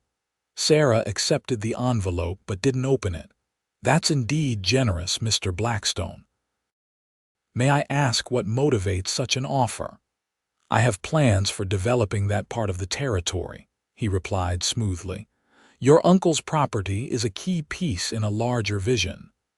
A vision that includes the coal deposits in the southeastern corner?" Sarah asked quietly. A flicker of surprise crossed Blackstone's face before he could mask it. "So you know. My uncle kept detailed records," Sarah said, "and he taught me to look beyond the surface." Blackstone's expression hardened. "Then you understand the property's true value. My offer reflects that reality." "I'll review your proposal, Mr. Blackstone," Sarah said diplomatically, "but I should inform you that I'm not currently interested in selling." "Everyone has a price, Miss Locke," Blackstone replied, an edge entering his voice. "Even your esteemed uncle would have eventually seen reason had circumstances not intervened." Something in his tone made Sarah's blood run cold. "What circumstances do you mean?" Blackstone waved a dismissive hand. "Age, illness, the hardships of frontier life. They take their toll, especially on those who lack proper support." Adam stood abruptly, his chair scraping across the ground. "That sounds remarkably like a threat, Blackstone." Heads turned at nearby tables. Blackstone maintained his composure, but Sarah noticed his men shifting closer, hands hovering near their weapons. "Merely an observation, Archer. No need for dramatics." Blackstone turned his attention back to Sarah. "Consider my offer carefully, Miss Locke. Such opportunities are rarely repeated." With a slight bow, he departed, his men falling in behind him. A tense silence followed his exit. Finally, Sheriff Daniels spoke, his voice low and serious. "Sarah, I don't like to alarm you, but that man is dangerous. His reference to your uncle's passing was troubling." Sarah nodded, a cold suspicion forming. "You don't believe my uncle died of natural causes?" The sheriff exchanged glances with his wife before answering carefully. "Samuel was in good health for a man of 65. His death was unexpected.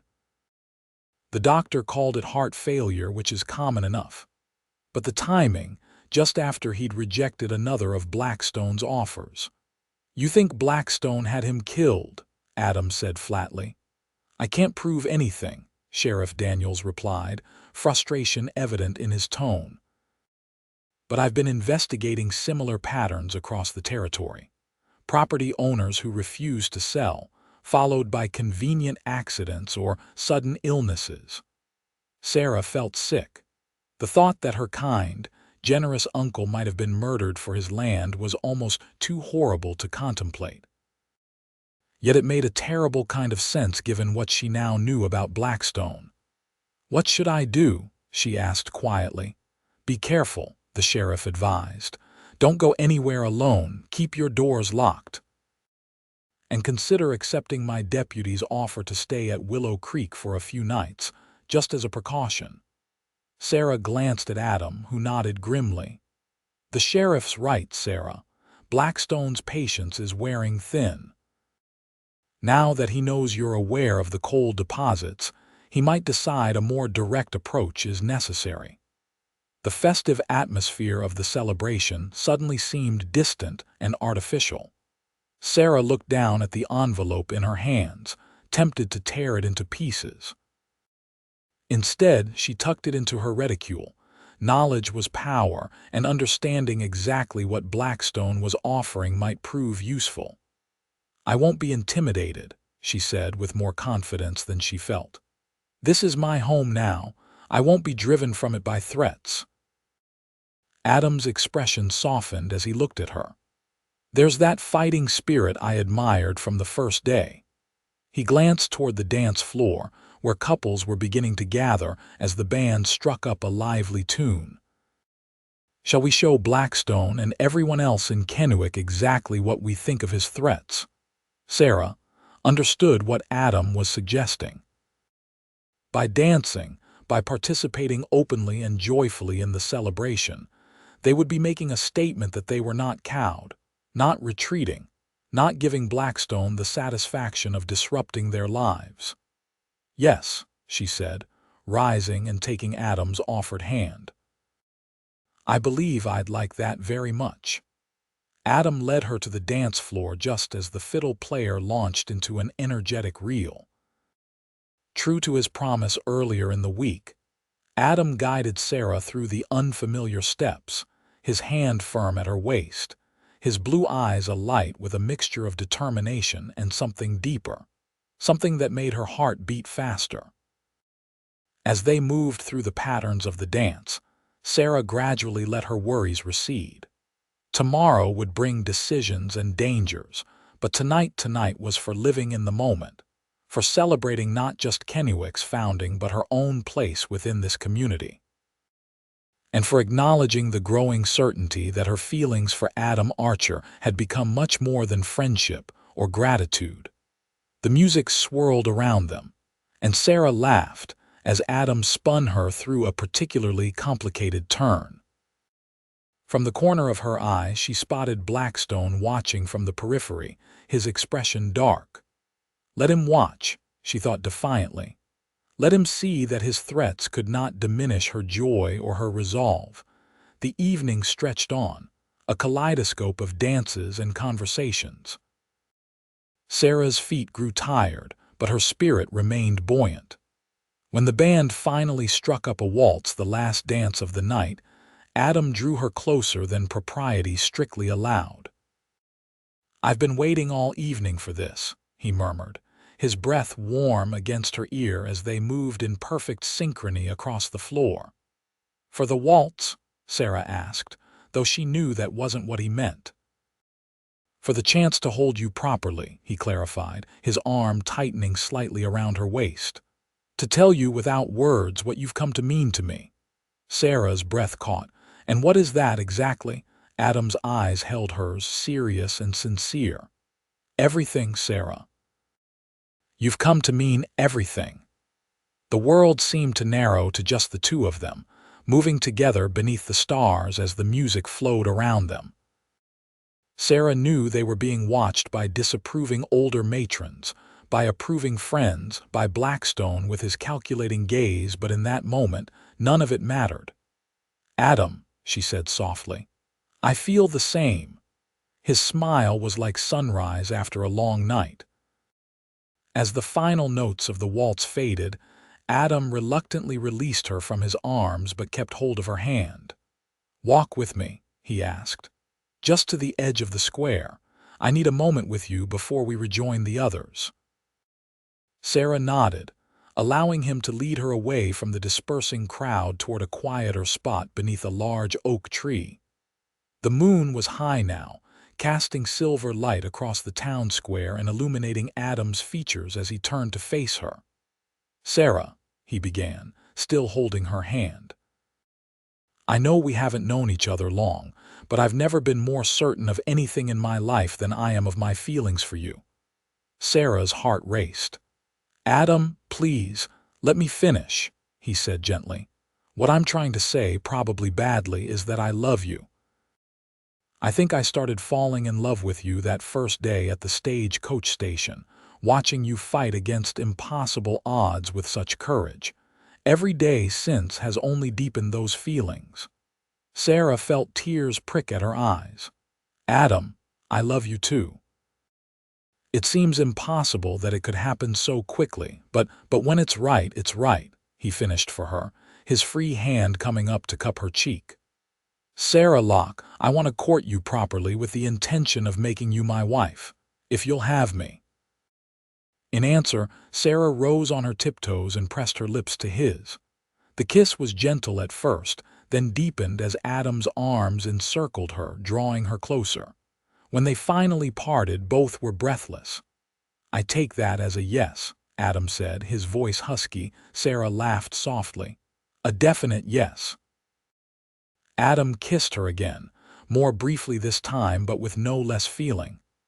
"I should get you back to Mrs. Cooper's before our absence is noticed," he said reluctantly, "though I'd much rather stay here with you until dawn." They walked back to the town square hand in hand, both glowing with the joy of newfound love acknowledged.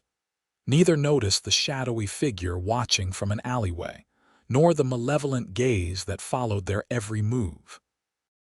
The celebration was ending, townspeople dispersing to their homes with calls of good night and promises to meet again at church the next day. Adam escorted Sarah to Mrs. Cooper's boarding house, where she had arranged to stay for the night rather than return to the isolated ranch. At the door, he kissed her once more, lingering and sweet.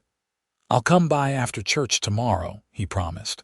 "We can ride out to Willow Creek together." Sarah nodded, reluctant to say good night but aware of Mrs. Cooper's curious gaze from the parlor window. "Until tomorrow, then." As Adam walked back toward the livery stable where he'd left his horse, his step was light despite his awareness of the dangers they still faced. He loved Sarah Locke, and miracle of miracles, she loved him too. Whatever challenges lay ahead, they would face them together. What neither of them could know was how soon those challenges would arrive, or how severely their newfound love would be tested in the days to come. Sarah awoke the next morning to the sound of raised voices downstairs. Pulling on her wrapper, she hurried to the landing and heard Mrs. Cooper speaking urgently with someone at the door. "Completely destroyed," a male voice was saying. "Sheriff thinks it must have happened around midnight." "Dear Lord," Mrs. Cooper responded. "Does Sarah know yet?" Sarah's stomach clenched.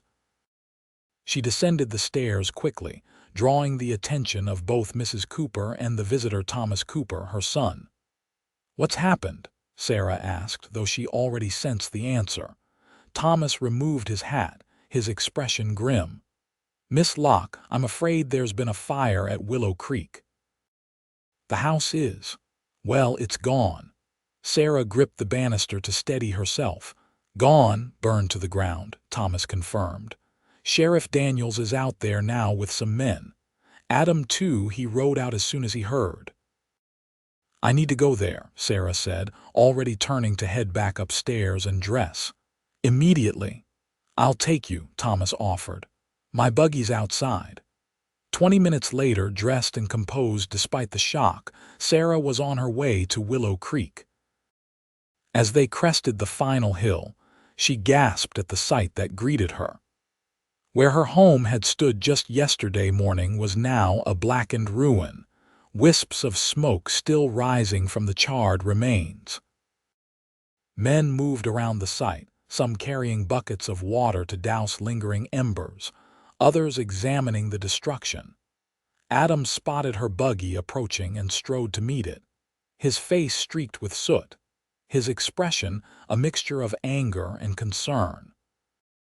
He helped her down, his hands gentle despite his obvious tension. "Sarah, I'm so sorry," he said, pulling her into a brief embrace. "What happened?" she asked, her voice steadier than she expected. Sheriff Daniels approached, his normally friendly face grave. "Arson, Miss Locke." "No question about it. Fire was set in at least 3 different places." "Blackstone," Sarah said with certainty. The sheriff nodded. "Most likely, though proving it will be difficult. His men all claim they were at the saloon until closing time and the bartender confirms it." He sighed heavily. "But they could have ridden out afterward, or Blackstone could have hired someone else." Sarah looked past him to the smoldering ruins. "Was anything saved?" "The barn is intact," Adam told her, a small comfort. "And the animals are safe. They were out in the pasture, but the house—" He shook his head regretfully. Sarah walked slowly toward what remained of her home, Adam at her side.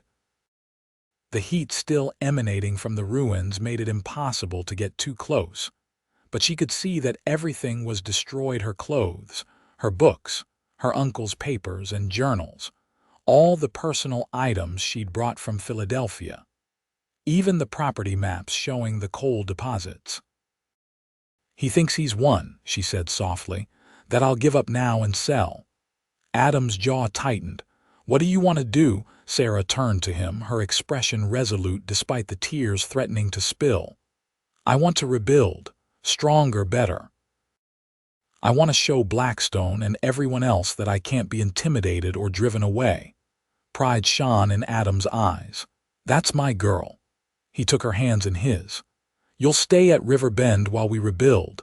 It's not proper, strictly speaking, but under the circumstances, no one will object. Mrs.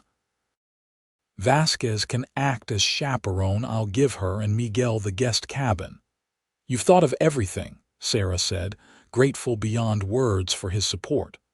"Not quite everything," Adam admitted.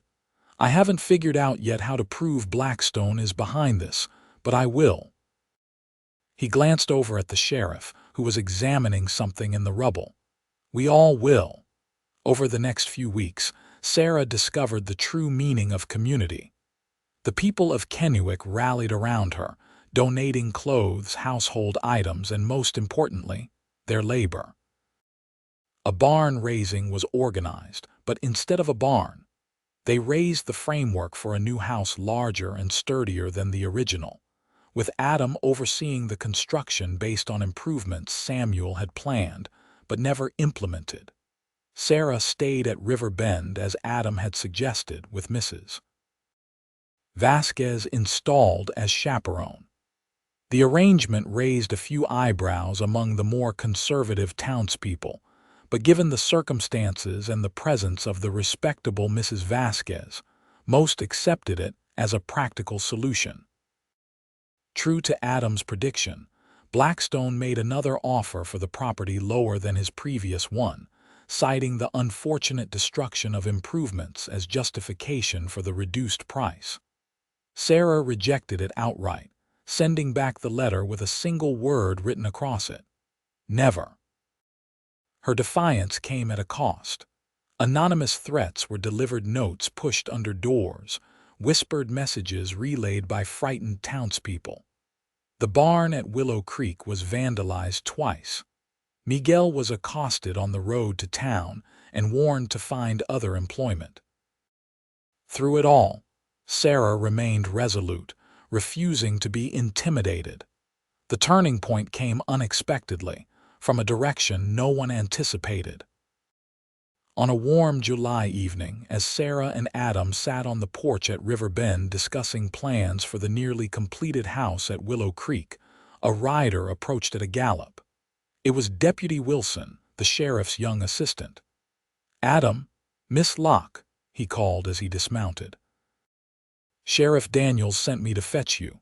Something's happened in town. He says you need to come right away." "Is anyone hurt?" Sarah asked, alarmed by the deputy's urgency.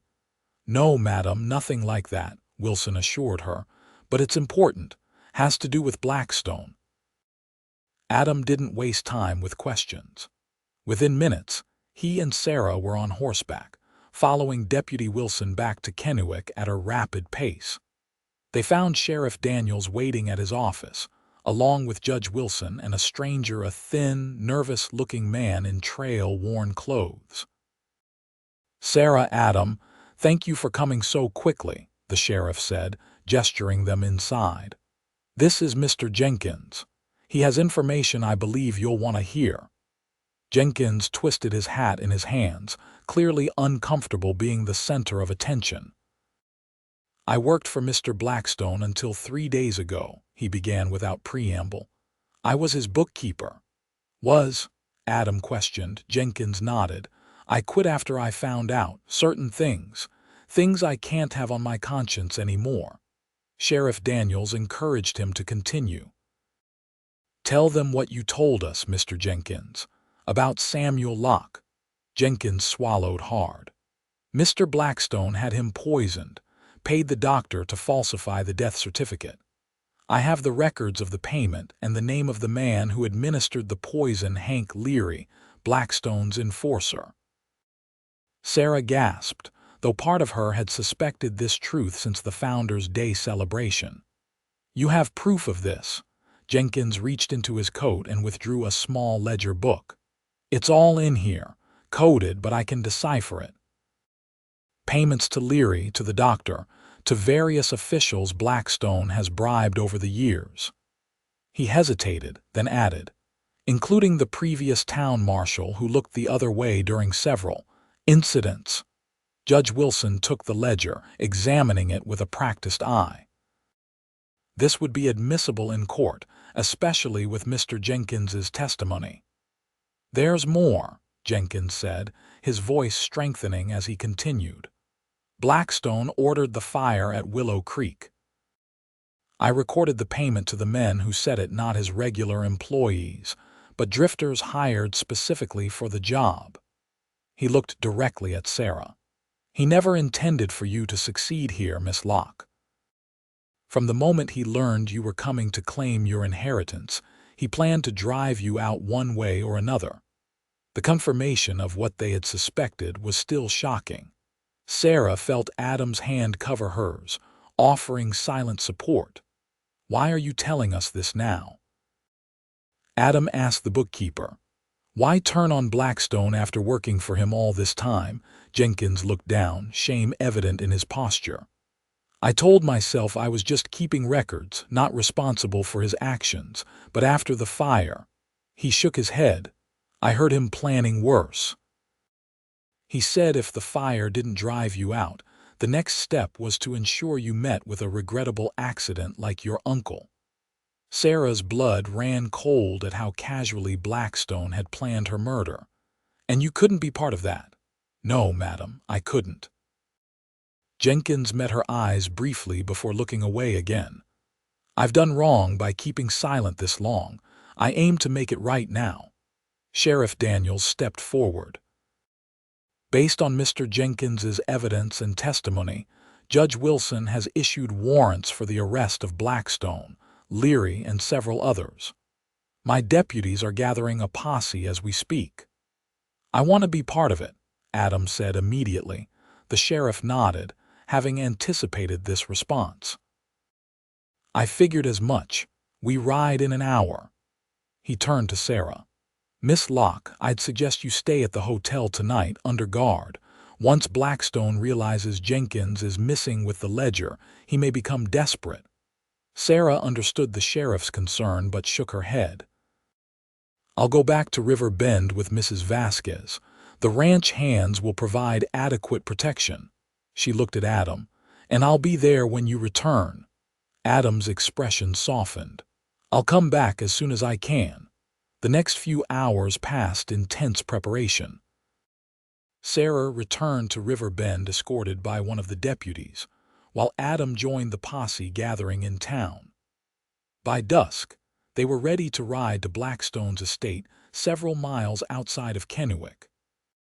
What followed would later become part of local legend: the midnight raid on Blackstone's mansion, the brief but violent resistance offered by his men, and the final confrontation in Blackstone's study, where the man himself was found burning documents in the fireplace. Blackstone was arrested, along with Hank Leary and 4 other key associates. The evidence from Jenkins's ledger, combined with documents recovered from the partially burned papers, created an incontrovertible case against them. Within days, they were transferred to the territorial capital to await trial for murder, arson, fraud, and a host of other charges. For Sarah, the resolution brought mixed emotions: relief that justice would be served for her uncle, satisfaction that Blackstone would never threaten her or anyone else again, but also sadness that Samuel had died because of one man's greed. 2 days after the arrests, Sarah stood in the newly completed house at Willow Creek, surveying the main room with its fresh-cut pine floors and sturdy beams. The structure was larger than the original, with more windows to let in light and air.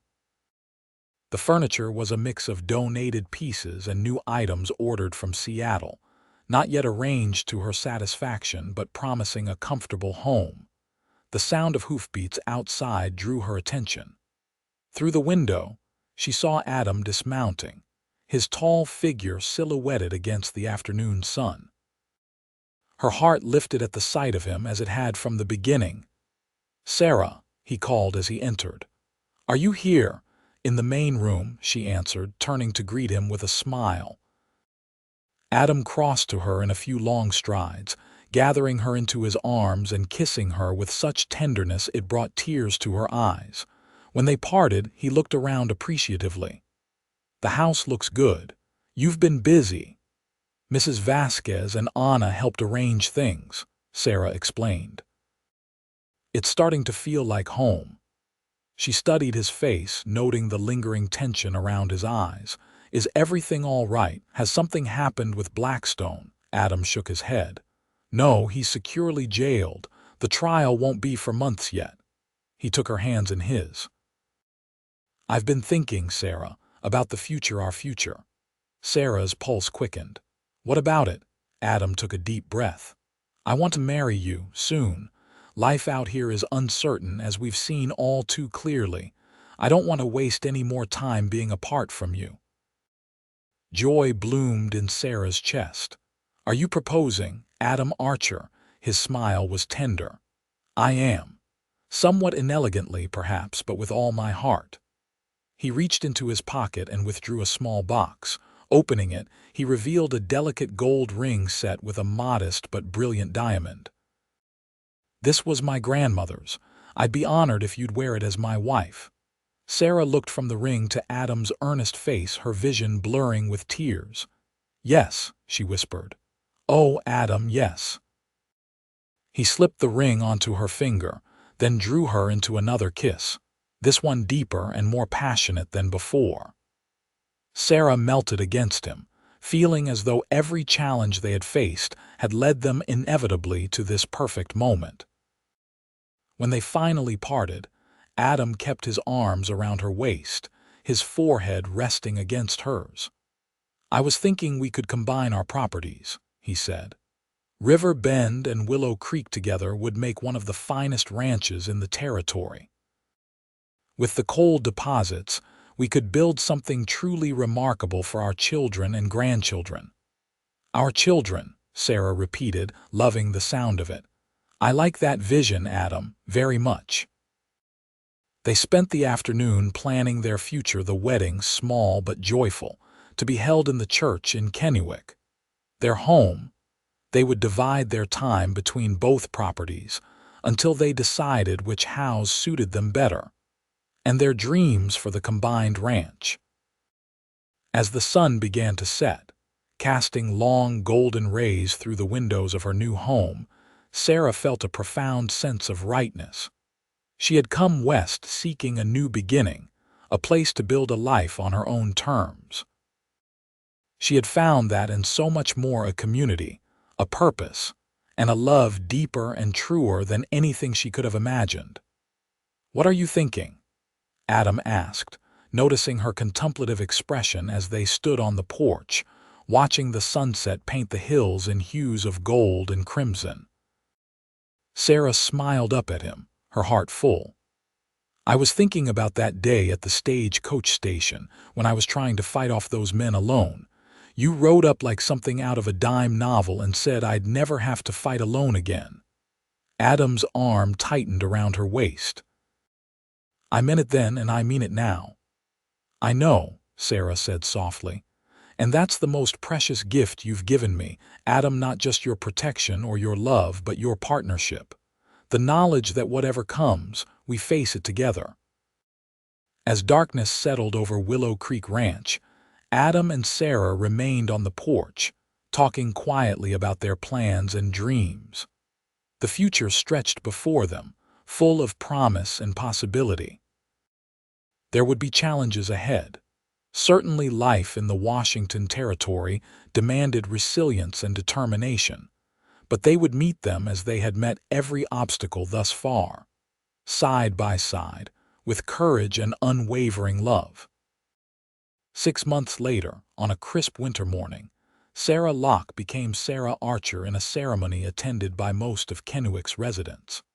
The church was decorated with evergreen boughs and winter berries, and Sarah wore a gown of ivory satin ordered specially from Seattle. Adam, handsome in a new suit, watched with undisguised adoration as she walked down the aisle on Judge Wilson's arm.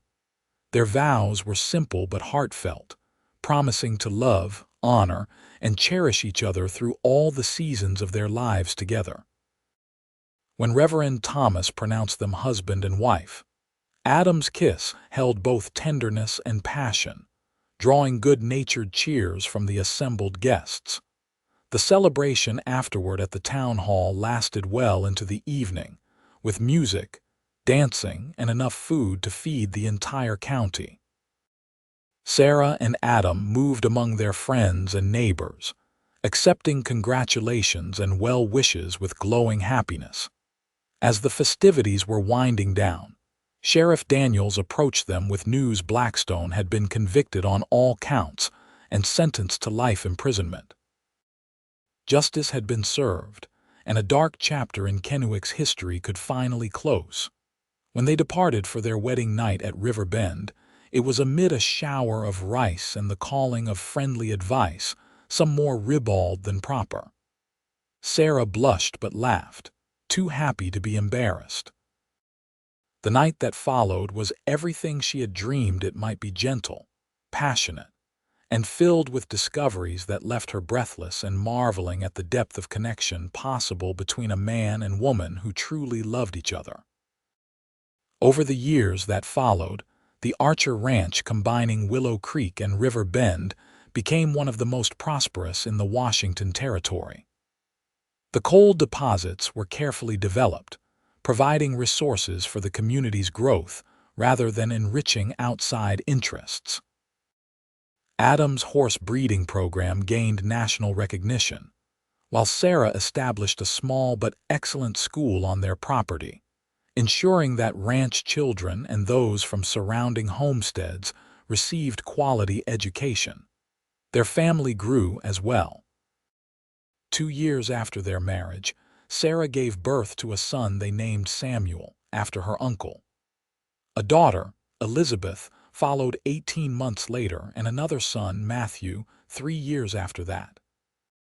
Their children grew strong and capable in the freedom of ranch life, guided by parents who valued both independence and responsibility. Miguel Vasquez eventually became the ranch foreman, marrying a girl from a neighboring farm and raising his own family in the guest cabin that had once housed his mother during Sarah's time as Adam's guest. His sister Anna, inspired by Sarah's example, pursued further education and returned to Kenwick as the town's schoolteacher when Mrs. Hollister retired.